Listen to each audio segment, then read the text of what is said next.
ሰላም ጤና ይስጥልን ወዴት የአርት ሚዲያ ቤተሰቦቻችን እንደምን አላችሁ እንደምን ከረማችሁ እግዚአብሔር የተመሰገነ ይሁን እኛ ጋር ሁሉም ነገር ሰላም ነው እንደተለመደው ዛሬም አንድ እንግዳ ይዘንላችሁ መተናል ከእንግዳችን በጣም እጅግ ብዙ ነገር እንደምትማሩ እንደምታተርፉበት ተስፋ እናደርጋለን እስከ ዝግጅታችን ፍጻሜ ድረስ አብራችሁን ቆዩ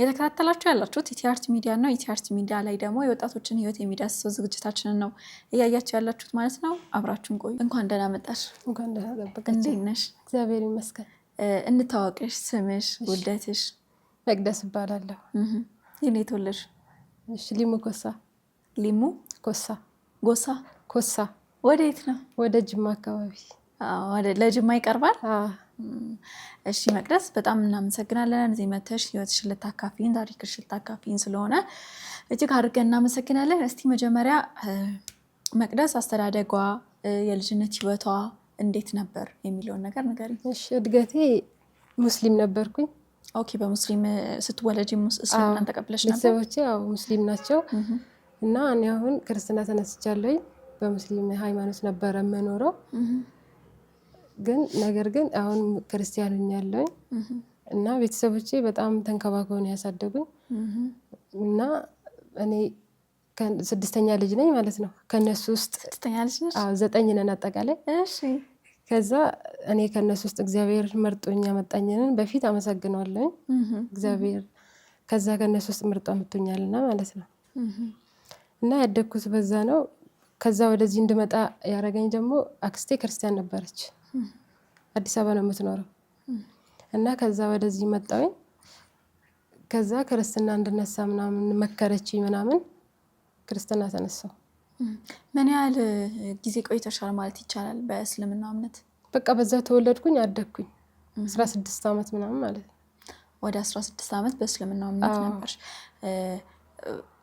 በተለይ ስንወለድ የያዝናቸውን እምነቶች ያሉንን እምነቶች ለመቀየር ትንሽ ይከብዳልና ቀላል ነገር አይደለም ካደግሽበት እምነት የሆነ ነገር ስታይ የሆነ የተሻለ ነገር በቃ ትክክለኛውን ነገር ስታገኝ ነው ወደዚህኛው እምነት የምትመጪውና ካደግሽበት ከኖርሽበት እምነትሽ በምን አይነት መንገድ ነው ወደ ክርስትና የመጣሽው መጀመሪያ ወደ ክርስትና ለመቀየር ምክንያትሽ ያነሳሳሽ ነገር ምን ነበር ኦኬ እኔ እንኳን ከዛ ሃይማኖት ወደዚህ ልመጣ አላሰብኩም ነበር አስበሽም አታውቂም አዎ አስቤም አላውቅም ምክንያቱም ሃይማኖት ያኛው ሃይማኖት ይመስለኝ ነበር ጥሩ ሃይማኖት ማለት ነው ይሄኛውን አስቤውም አላውቅም ለመመለስም ያው እንትኑ የለኝም ታውቂው ነበር ግን ክርስትናን እምነት በፊት እዛ ያለሽ አዎ አውቀው ነበር ጓደኞቼ ነበሩ ኦኬ ጓደኞች ነበሩ ነበሩኝ ከነሱ ጋር ሁሉ ራሱ እናወራ ነበር ሃይማኖታችን እንደዚህ ነው እያልን ማለት ነው ስለዚህ ያው እግዚአብሔር በፈቀደውና በወደደው ነው የሚሆነውና ሳላስበው እሱ በመረጠው እሱ በፈቀደው ጠርቶኛል ከዛ ውስጥ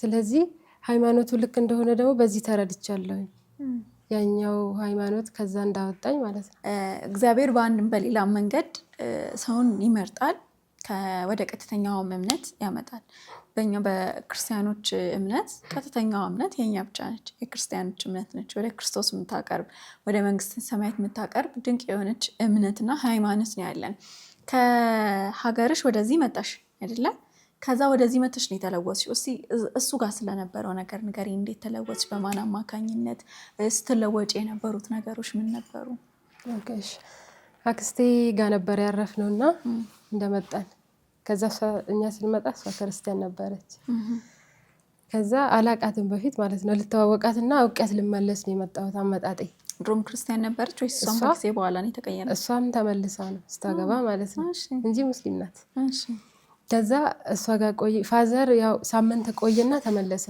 እኔ ደግሞ እሷ ጋር ቀረውኝ ማለት ነው እሷ ጋር ስቀር እሷ ተመክረኛለች ወደ ክርስትና ሃይማኖት እንድመለስ ምናምን እኔ ግን አልፈለኩም ማለት ለምን አልቻልኩም ከዛ ያደር ያዋለ አሁንም በቃ እሷ ነጋ ጠባ በቃ እኔን ነው የምትመክረኝ እንድመለስ ማለት ነው እኔ ደግሞ ያው ለምን አልቻልኩኝም ያው ጊዜው ሲደርስና ቀኑ እግዚአብሔር በያዘው ቀን እኔም እምነት ጣለብኝ ማለት ነው ቀስ በቀስ እሷ በመትነግርሽ ነገር ቀስ በቀስ ከዛ እንድለምድና ማለት ሃይማኖቱን እንዳምነ ሁሉ ብዙ ነገር ታረግና ብዙ ነገር ተሞክር ነበር እንዲ ስብከትን ታሳየኝ ነበር ቲቪ ላይ ምናምን ስቅለቱ እየተለቀቀ ታሳየኝ ነበር ከዛ እሱን እያየው ምናምን በቃ ወደዚህ እንድመለስ አረገኝ ላምን ቻልኩኝ ማለት ነው።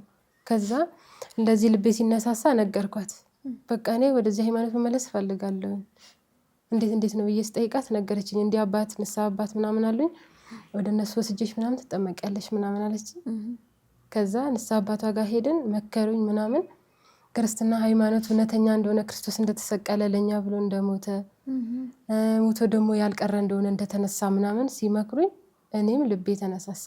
ከዛ ያኛው ሃይማኖት ያደግኩበት ሁሉ በዛ የኖርኩትን ህይወት ራሱ ጠላሁት፣ እውነተኛውን መንገድ ሳቀው ማለት ነው። ስለዚህ እግዚአብሔር ያው እሱ ስለፈቀደና ስለመረጠኝ እኔም ደስ ብሎኛል። በድጋሚ እግዚአብሔርን አመሰግናለሁ። እኛም አንድ ነፍስ ስለመመለሷ እግዚአብሔርን እናመሰግናለን። ከዛ በኋላ ወደ ክርስትና ነው የተነሳሽው? ክርስትና ከተነሳሽ በኋላስ? ክርስትና ከተነሳሁኝ በኋላ ቢያንስ ሳምንት ምናምን አዲስ አበባ ቆየሁ እንደተነሳው ማለት ነው። ከዛ ወደ ጻርቃኔ እንዲሄድ ጻርቃኔ ማርያም ገዳም የምትባላለች እና ወደዛ እንዲሄድ ምናምን ተደረገ።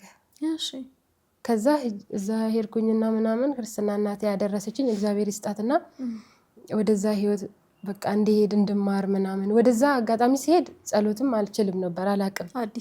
አዲስ ነኝም አላቅም። ግን ውዳሴ ማርያምን ይዣለሁኝ በውስጤ፣ ግን መብራን ከነ ልጇ አለች ማለት ነው። ግን ጸሎትን አላረግም። ምህላዎችን ኪዳንን እከታተል ነበር።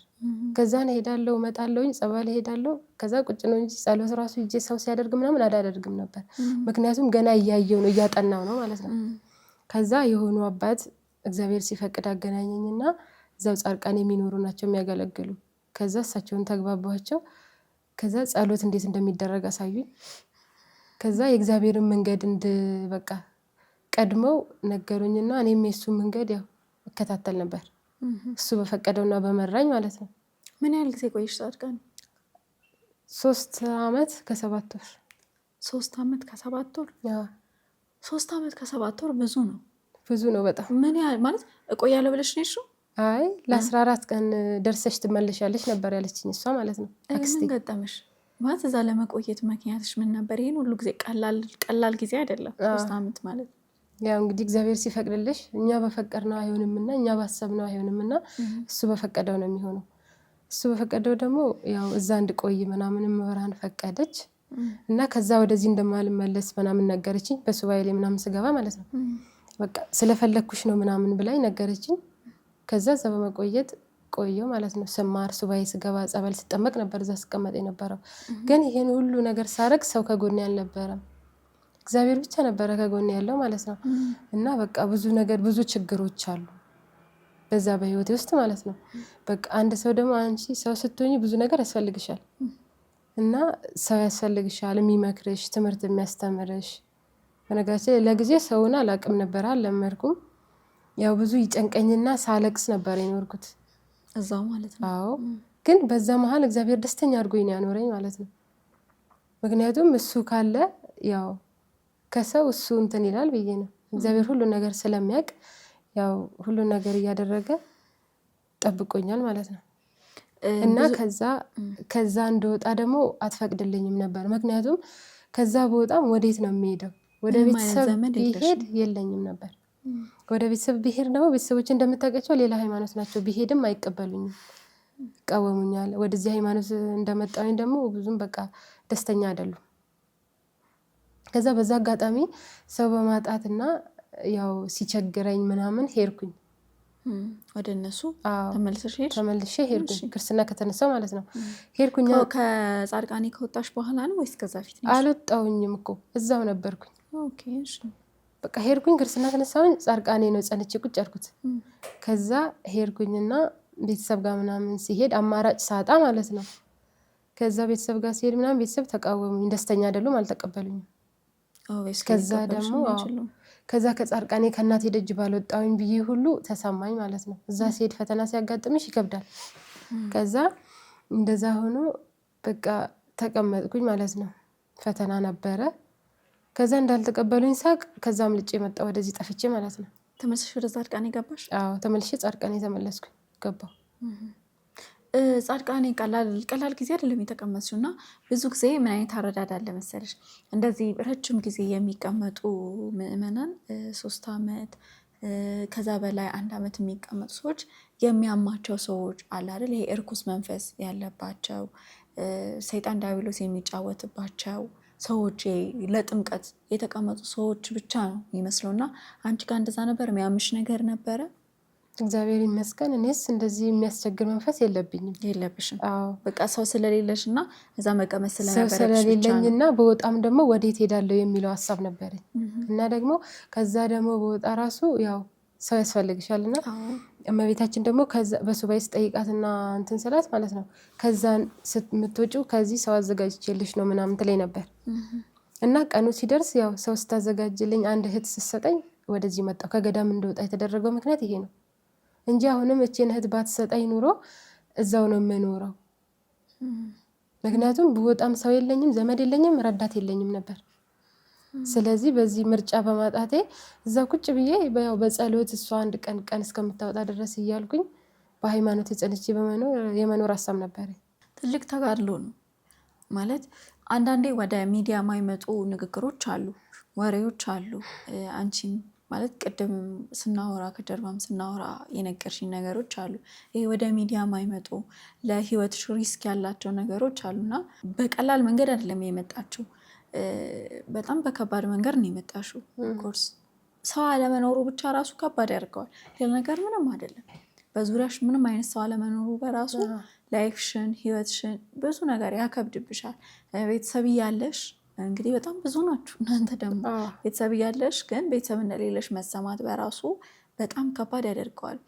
ግን እንደው አሁን ያን ሁሉ አመት ስትቀመጪ የፈለገ ገዳም ውስጥ ብትሆኚ ሴት ልጅ ነሽ። ሴቶች ስንሆን በጣም ብዙ ነገር ያስፈልጉናል። የንጽህና መጠበቂያዎች ያስፈልጉናል። በጣም ብዙ የሚያስፈልጉን ነገሮች አሉና ያን ነገር ሰፖርት የሚያደርግሽ ነበር በዚህ በ3 አመት ውስጥ? አይ እግዚአብሔር ብቻ በሰው ላይ ያደረ በሰው ላይ ያደረ ያው አንዳንድ የሚያስፈልገኝን ነገር እግዚአብሔር ይስጣቸውና ሲያደርጉልኝ ነበረ ጊዜ ድረስ የደረስኩት። ግን ደግሞ ሰው አንድ ቀን ያደርግልሽና ዛሬ ተስፋ ቢሰጥሽ ነገ ላታገኝ ትችያለሽ። እሱ በእግዚአብሔር ቸርነት ነው ማለት ነው እስካሁን ድረስ የደረስኩት እና እግዚአብሔር የልብን በሚያውቀው ብዙ ይቸግረኝ ነበር ያልሽው። የሴቶች ነገር ብዙ ነገር የሚያስፈልጉች ነገር አሉ። ግን በዛ መሀል ያው በውጣ ውረድ ያው እግዚአብሔር በቸርነቱ ብቻ ጠብቆኛ ኖሮኛል እንጂ ብዙ ችግሮች ነበሩ።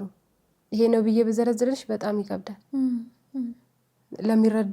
ለሚረዳው ሰው ትረዳላችሁ ብዬ ነው። መዘርዘርም አይጠበቅብሽም።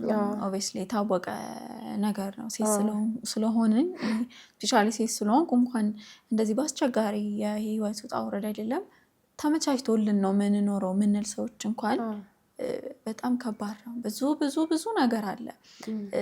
በተለይ ደግሞ ከሌላ እምነት መምጣትሽ በዛ ላይ ከእስልምና መሆኑ ደግሞ ነገሮችን ትንሽም ያከብደዋል። ለምን መሰላችሁ ተመልካቾቻችን?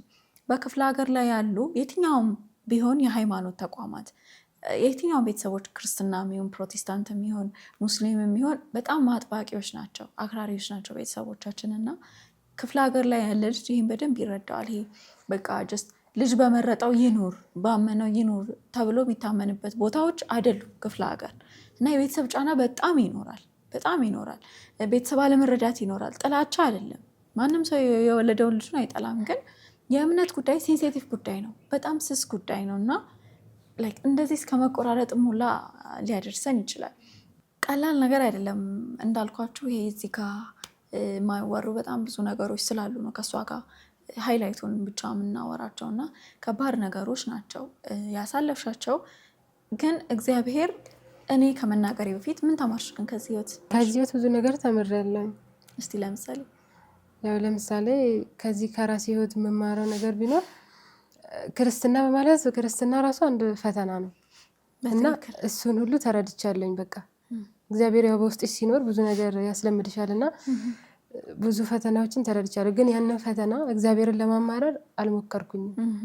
በቃ አንተ በፈቀድከው ይሁን እንደ አንተ መርጠኝ እንጂ እኮ እኔ መርጬ አይደለም የመጣሁት። ነገር ግን አንተ ባሰብክልኝ ሁሉንም ህይወቴን አስተካክለህ እኔም ያንተን ምስጋና እያበዛው የቅዱሳንን የመላእክትን ምስጋና እያበዛው ያንተን ምስክርነት እንድናገር አብቃኝ ብየዋለሁ። በዛ በፈተና ሁሉ ውስጥ ማለት ነው። ግን ከአንድ ሰው ቢሆን በእኔ ቦታ ላይ ብትሆኛ እንጂ ይሰማሻል። እኔ በጣም በቃ እግዚአብሔር ጠብቆኛል በሁሉ ነገር ማለት ነው። ይሄ ነው ብዬ አልዘረዝርልሽም። ስለዚህ ያው እግዚአብሔርን አሁንም በድጋሚ አመሰግነዋለሁ። አሁንም የወደፊቱን ደግሞ እሱ ያስተካክልልኝ ማለት ነው። አሜን። እኔ አሁን ከአንቺ ህይወት የተማርኩት አንቺም እንድትማሪ የምፈልገው ነገር አንድ ነገር ምንድን ነው መሰለሽ? የትም ብትሄጂ ብቸኛ ወዳጅ እግዚአብሔር ብቻ ነው።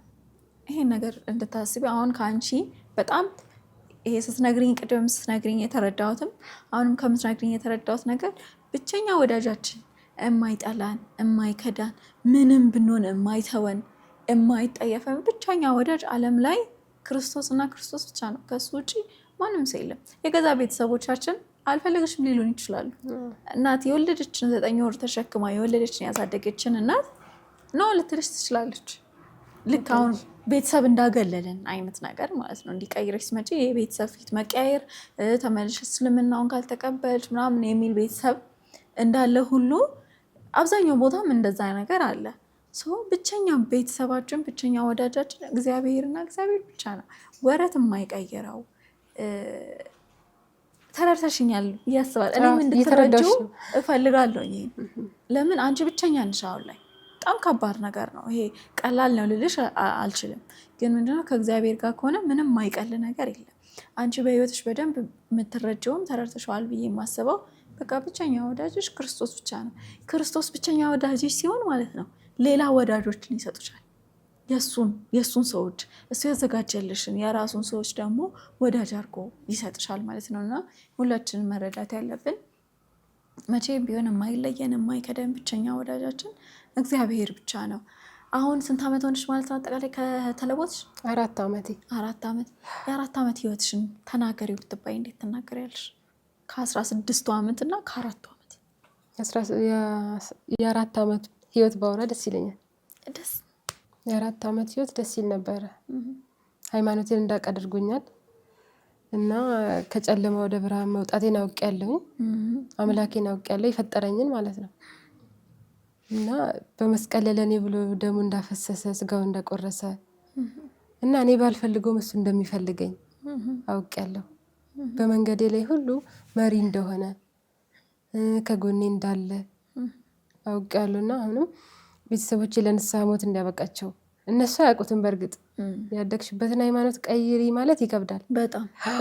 እኔም ያው የእሱ ፍቃድ ስለሆነና እሱን እንዳውቀው የመረጠኝ አምላክ ያው ስሙ የተመሰገነ ይሁን። ለዛ ነው እነሱንም ያው ወደ ንስሐ ሃይማኖት ቤተሰቦችን ብቻ ሳይሆን አጠቃላይ ሃይማኖት አለን ብሎ የሚያምኑትን ሁሉ ስለማያውቁ እግዚአብሔር ይመልስልን። በአንድ ሃይማኖት ሆነን እንድንኖር እግዚአብሔር ይርዳን እና እግዚአብሔርን አመሰግናለሁ ለዚህ ህይወት ስለመረጠሽ። አሁን ብርሃን ውስጥ ነኝ። ስታስቢ ብርሃን ውስጥ እንዳለሽ ነው የሚሰማሽ። እንደዛ ነው ዋናው እሱ። እና ደግሞ ወደዚህ ህይወት መጥቼ እንድመሰክር ያደረገኝን እግዚአብሔርን ራሱ ያው ቃላት የለኝም ብዬ እንደማመሰግነው እና ወደዚህ ህይወት መጥቼ እንድመሰክርለት የእሱን ያደረገልኝን እንዳወራ ደግሞ እንዳደረገልኝ በሰው ላይ አድሮ እንዳደረገ እችን እህቴንም አመስግኑልኝ። እሷን ባይሰጠኝ ኑሮ ከዛ ወጥቼ ይሄንን የእሱን እንትን ለማውራት ሰዓት አይኖረኝም ነበር። እግዚአብሔር ቅድም እንዳልኩሽ ነው እሱ ብቻ የዘመድሽ ጓደኛ ስታደርጊ እሱ ደግሞ በራሱ የሚተማመንባቸውን በቃ እቺ ልጄ የተማመንባታለሁ የሚላትን ወይ የሚላቸውን ሰዎች ደግሞ ወደ አንቺ ይልክልሻል ሰጥቶኛል ማለት ነው፣ ይሰጥሻል። ብዙዎቻችን ማንረዳው የፈጣሪን አሰራር ይሄ ነው። በቃ ያው ብቸኝነቴን አይቶ አዘኔን ለቅሶዬን አይቶ እና በሃይማኖት ጸንቼ መኖሬን እዛ ሄጄ በቃ እሱን መርጬ እንደመጣኝ ስላወቀ እቺን እህቴን ደግሞ ሰጥቶኛል። ገና እግዚአብሔር ብዙ ይሰጥሻል፣ እመኚ። በጣም ብዙ ይሰጥሻል። ከዚህ በላይ እንደሱ አይነት በጣም ብዙ ሰዎችን ይሰጥሻል በእርግጠኝነት ማለት ነው። ምክንያቱም የታመነ አምላክ ነው። አንቺ አምነሽም ይከዳሽ አምላክ አይደለም። ሰው እኮ አምነሹ ይከዳሻል። ተማምነሽበት ትከሻውን ያዞርብሻል፣ ፊቱን ያዞርብሻል። እግዚአብሔር ግን እንደዛ አይደለም። ባናምነው ስንከዳው እንኳን እሱ በቃ እጁን ይዘረጋልናል። እንኳን አምነነው እንኳን ወደሹ ያን ሁሉ ስቃይ መከራ ክርስቶስን ፈልገሽ ወተሽ ከዛ ማለት ከትልቅ ቤተሰብ መሀል አንዳንቺ መተሽ ስቃይ አይተሽ እሱን መርጠሽ የመጣሽውን ልጁን አይደለም ፊቱን ያዞረበትን ሰው እንኳን እግዚአብሔር አይረሳም፣ ይታመንለታል። አሁን ምን ላይ ነሽ እንዳልሽኝ ምንም አይነት ቤተሰብ ከጎንሽ የለም። አሁን ላይ የሚረዳሽም አካል የለም እና ለመኖር ደግሞ ገንዘብ ያስፈልጋል።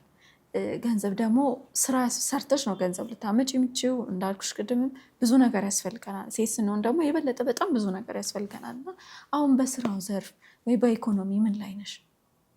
ስራ እንኳን ገና ያው አላሰብኩኝም። አሁን ላይ ወደ ገዳ መመለስ እፈልጋለሁ። ወደ ገዳም መሄድ የምፈልገው ደግሞ ያው ቦታውን ባላቀውም ገዳም ተመልሼ ከእግዚአብሔር ጋር የሚጨርሰው ጉዳይ ስላለኝ በሱባኤ ልጠይቀውና ልድን እፈልጋለሁ። ወደ ገዳም መሄድ ነው የምፈልገው። ያው ትንሽ ያመኛልና ህመሜን እስከሚጨርስ ድረስ ከጎኔ ሰው ያስፈልገኛል ማለት ነው። ምንድን ነው የሚያምሽ? ያው እሱን እኔና እግዚአብሔር ነው የምናውቀው። አሁን ልነግርሽ አልችልም። ስለዚህ ያው እሱ ስለሚያውቅ ወደ ገዳም ተመልሼ መኖር እፈልጋለሁ። ሰው ካገኘው ማለት ሰው ካለ በሀሳብም ሆነ በጸሎትም ሆነ በትምህርትም የሚረዳኝ ሰው ያስፈልገኛል። እንደነገርኩሽ ማንም ከጎኔ እንደሌለ ነው የምነግርሽ። ስለዚህ ያው እግዚአብሔር በፈቀደውና በወደደው ደግሞ ረዳት ያስፈልገኛል። ከዛ እስከምወጣ ድረስ ደግሞ ያው ገዳምም ስለሆነ ብዙ ነገር ያስፈልግሻል። ሰው ነሽ፣ ከጎኔ የሚረዳኝ ሰው የለም። የሚረዳኝ አንድ እግዚአብሔር የማይቀየር ብቻ ነው። እሱ ደግሞ በፈቀደውና በወደደው ያው የሚያደርገው ነገር አለ ብዬ አምናለሁ። አሁን ሰዎች ክርስቲያኖች አሉ፣ በጣም ጥሩ ጥሩ ልብ ያላቸው ክርስቲያኖች አሉ እና ሰፖርት እናድርግሽ ቢሉ በምን ሰፖርት እንዲያደርጉሽ ትፈልጊያለሽ? ስልክ አለኝ። ስልክሽን ንገሪያቸውና ደውለው ማለት አንቺ የምትፈልጊውን ነገር ሜይ ቢ እዚህ ጋር መናገር ላይ ይጠበቅባት ይችላል፣ ግን የምትፈልጊያቸው ብዙ ነገሮች እንዳሉ አይኑ ማለት ግልጽ ነው። ለዛ እቺ እህታችን እርዳታ ያስፈልጋታል።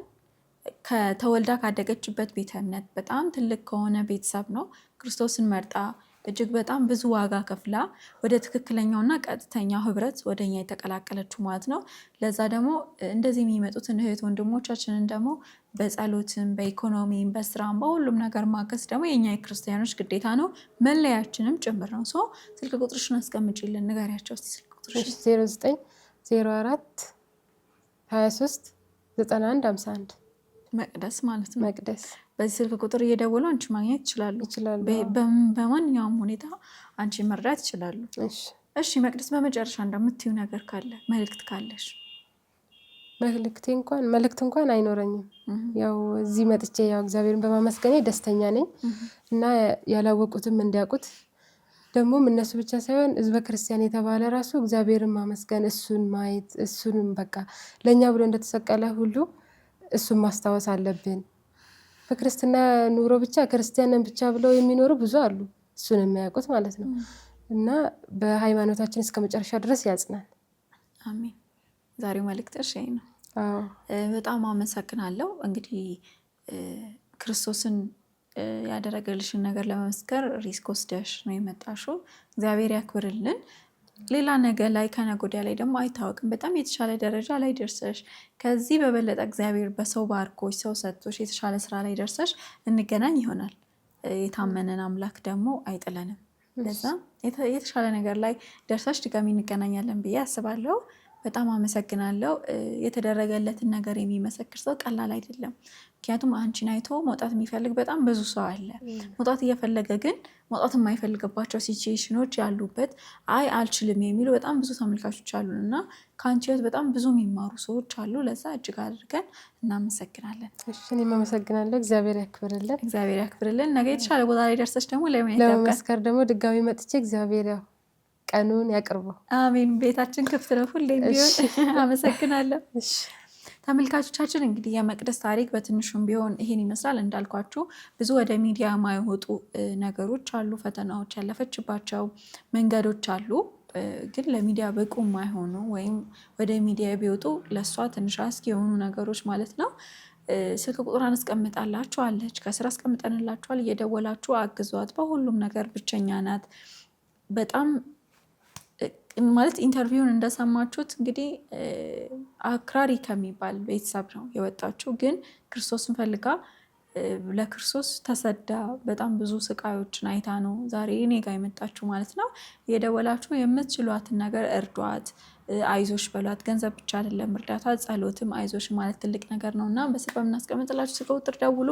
የዛሬው ዝግጅታችን ይህን ይመስል ነበር። እጅግ ትልቅ ትምህርት እንደተማራችሁበት ተስፋ እናደርጋለን። በቀጣይ በሌላ እንግዳ እስከምንገናኝ ድረስ ቸር ቆዩልን።